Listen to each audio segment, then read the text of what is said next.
अकोला जिले के चोंडी, पिंपल डोली, अंधार सावंगी, चारमोली और आलेगांव इलाकों में अतिवृष्टि से किसानों को भारी नुकसान हुआ है। फसल का नुकसान होने से किसानों के सामने आर्थिक संकट खड़ा हो गया है। स्थिति का जायजा लेने के लिए कांग्रेस पार्टी के नेता प्रकाश तायडे और अशोक अमानकर ने स्थानीय पदाधिकारियों के साथ प्रभावित इलाकों का दौरा किया।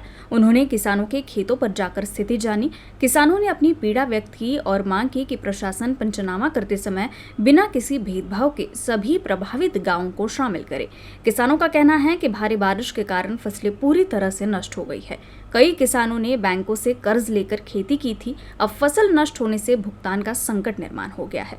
कांग्रेस नेता प्रकाश तायडे ने प्रशासन से निष्पक्ष और शीघ्र पंचनामा कर किसानों को तत्काल सहायता प्रदान करने की अपील की।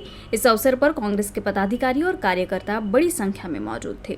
किसानों ने कांग्रेस से मिले समर्थन पर संतोष व्यक्त किया है और अब प्रशासन से मदद की उम्मीद कर रहे हैं। या नैसर्गिक आपत्तीमुळे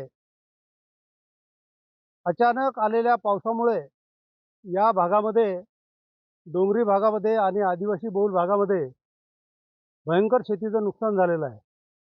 त्यामध्ये कापूस, सोयाबीन, तूर ही पावसाळी पिके बरीचशी नेस्तनाबूत झालेली आहेत।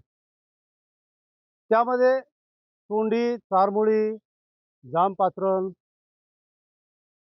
आलेगाव, पांढुर्णा, अंधारसांगवी, पिंपळडोळी, नवेगाव असे बरेचसे काही गावं आहेत की या डोंगरी क्षेत्रामध्ये येत असून या ठिकाणी अचानक आलेल्या पावसामुळे पूर्ण जमिनी बऱ्याचशा खरडून गेलेल्या आहेत। तरी शासनाचं याच्यामध्ये शासनाने यामध्ये मदत करावी। अकोला पातूर तालुक्यातील तोंडी, पिंपळडोली, अंधारसांगवी, टेंभुर्णा, नवेगाव, आलेगावपर्यंत थेट इतका निसर्गाचा प्रकोप इथं झालेला आहे की नद्यांनी आपली पात्र बदललेली आहे आणि अशा परिस्थितीत शेतं खरडून निघाली, मुगाचे नुकसान, सगळे पिकांचे नुकसान झालेले आहेत। संपूर्ण सर्वे होण्याची अपेक्षा आहे। काही गावांची नावं आली, काही गावाची नाही आली, पण या संपूर्ण सर्वे होऊन सर्वांचं झालेलं नुकसान भरपाई शासनाने द्यावी अशी या ठिकाणी आमची अपेक्षा आहे आणि सर्वेचं काम तत्काळ सुरू करावं। ज्याचा जेवढा असे सर्वे करणारे जे आहेत त्यांना विनंती आहे की ज्याचं जेवढं नुकसान झालं ते संपूर्ण नोंद त्यांनी केली पाहिजे आणि जे गावं नुकसान भरपाईसाठी सर्वेसाठी अजूनही शासनाने घेतले नाहीत ती सर्व गावंही शासनाने या ठिकाणी घेतली पाहिजेत। त्यासाठी आम्ही काँग्रेस पक्षातर्फे माननीय जिल्हाधिकारी यांना निवेदन देणार आहोत।